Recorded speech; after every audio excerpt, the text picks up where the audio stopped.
And so what I've been told, and I don't know if this is true or not, is that the fracture surface is white, and that's how it got its name. As for what it is, it's basically cast iron without graphite, and in a lot of cases carries a lot of chrome and nickel.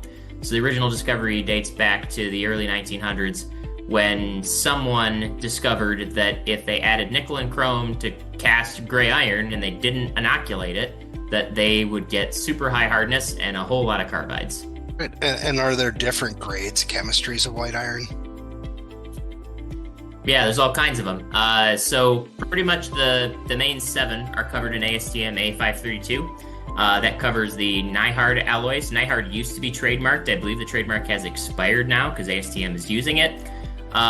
So that's the most common subset you hear of. That pretty effectively covers everything from like 4% up to as high as 25% chromium.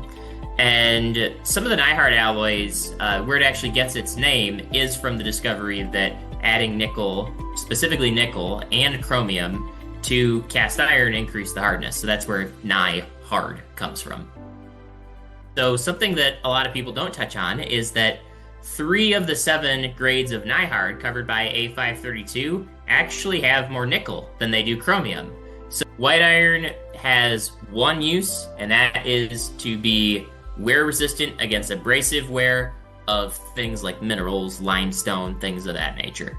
The reason why it stands above the rest is not simply because of the hardness. Everybody will say, oh, it's super hard, it's super hard, it's super hard. Hardness is more so a symptom or a side effect than it is the actual cause. The real reason why it's that abrasion resistant is because of the carbides in the microstructure. But basically what happens is it makes it really difficult for a really fine particle that's really hard to carve like a gouge all the way through the microstructure, right? So if you look at it on a really, really small level, right, you've got your base matrix, which depending on how you've handled it is either martensite if you've quenched and tempered it, or it is austenite typically. And so martensite might be hard, but it's not nearly as hard as those carbides.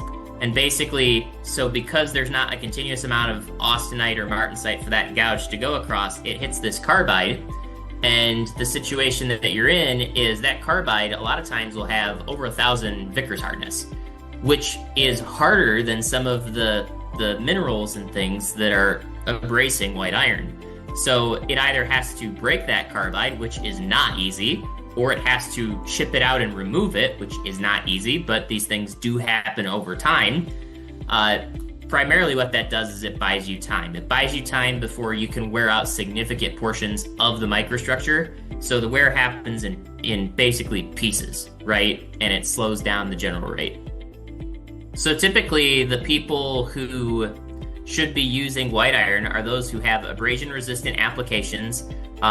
They're conveying minerals like limestone, small gravel, things like that, that one, don't involve a lot of impact, because if it involves a lot of impact, you're going to want to use an alternative material, because white iron just isn't going to last.